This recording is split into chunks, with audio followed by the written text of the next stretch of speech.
Nearly 50 years later, the cold case disappearance of Richard John Bingham, the 7th Earl of Lucan, remains notoriously unsolved. The case continues to impact lives, with some alleging a cover-up and others offering various, sometimes bizarre, explanations. One individual particularly interested in seeing the British case pursued is the son of the family's nanny, whose life Lucan is alleged to have ended. Born in 1934, Lucan appeared to have developed a gambling addiction during his school years at Eton College. He left a stable bank job at the age of 26 to pursue a career as a professional gambler. 4 years later, he inherited the title of Lord Lucan following his father's death. Lucan enjoyed a luxurious lifestyle, driving an Aston Martin and spending his spare time racing powerboats. He also tried his hand at acting and was even considered for the role of James Bond in the first film adaptation by 1972. However, Lord Lucan found himself in a downward spiral of excessive drinking, overspending, and huge gambling debts. He was also involved in a bitter custody battle with his estranged wife, Veronica Lady Lucan, for their 3 children. This included stalking her, recording their phone calls, and hiring private detectives to discredit her. As Lucan seemed to be losing his grip on reality by the end of 1975, the unthinkable happened. On the night of November 7, 1974,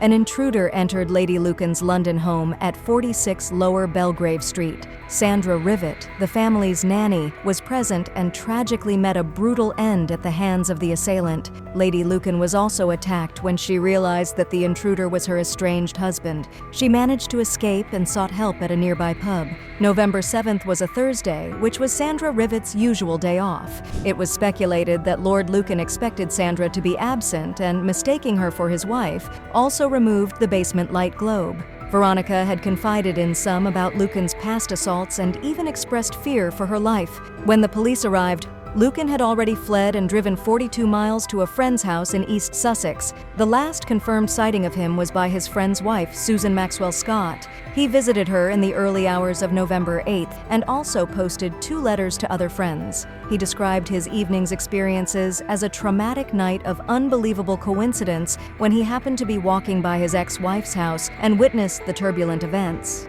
Lucan's car was later found near New Haven, about 16 miles further on. It contained several bloodstains and a length of metal pipe wrapped in surgical tape, which was very similar to the crucial weapon left behind at the crime scene. One of the letters sent by Lucan was found to have blood on it. Due to the strong circumstantial evidence, an arrest warrant was issued, and Interpol was notified, leading to an international manhunt. Lucan's aristocratic friends and acquaintances were questioned, but his whereabouts remained unknown as he had left behind all his personal belongings, including his wallet, car keys, driver's license, and passport. In June 1975, a full coroner's inquest investigated the fate of Sandra Rivet, the deceased nanny. The inquest concluded that her death was a willful homicide and specifically implicated Lucan as the perpetrator. This marked the first time since 1760 that a member of the House of Lords had been accused by a coroner's inquest. It was also the last time a suspect was named by a coroner's inquest before a trial,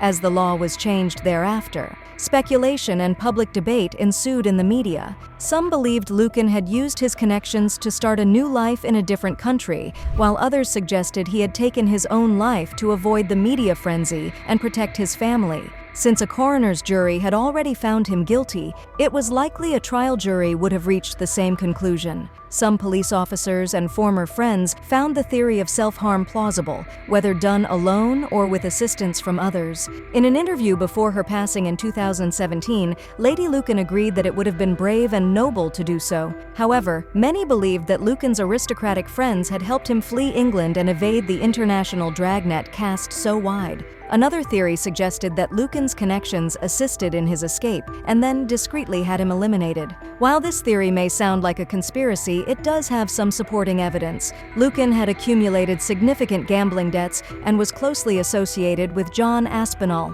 a well-known zoo owner and founder of the Claremont Club.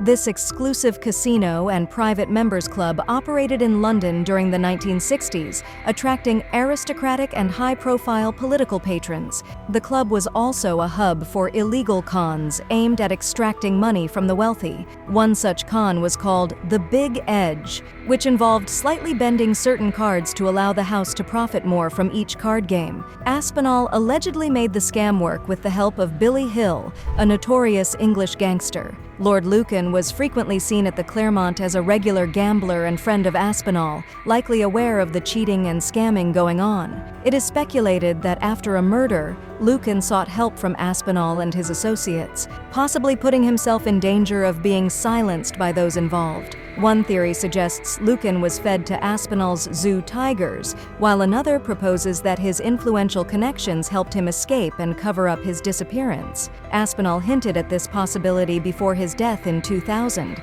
He previously claimed Lucan had drowned himself, but in a slip of the tongue during a 1990 interview, he implied their friendship had continued. Additionally, his ex-secretary revealed that in 1980, she was asked to arrange trips for Lucan's children to Kenya and Gabon so he could see them from afar without contact. Despite various reported sightings of Lord Lucan in Africa, India, and New Zealand, none have been confirmed, leaving his fate shrouded in mystery. However, one man deeply involved in the cold case and conducting his own investigations is Neil Berryman, the victim's son. He discovered 12 years ago that he was Sandra Rivet's secret son, who was adopted soon after birth.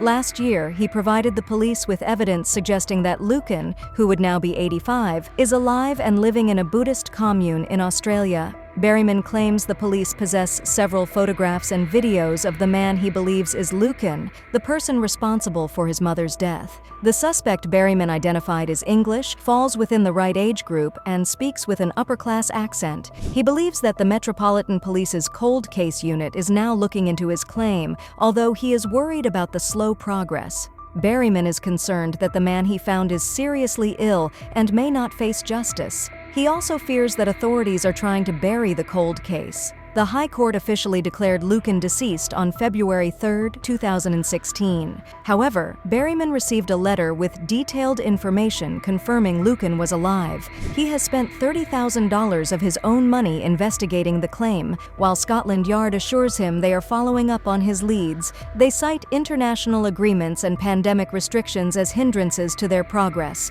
The case remains in the public's consciousness long after the incident, with no other suspects suggested. The heinous crime surrounding Sandra Rivet's murder officially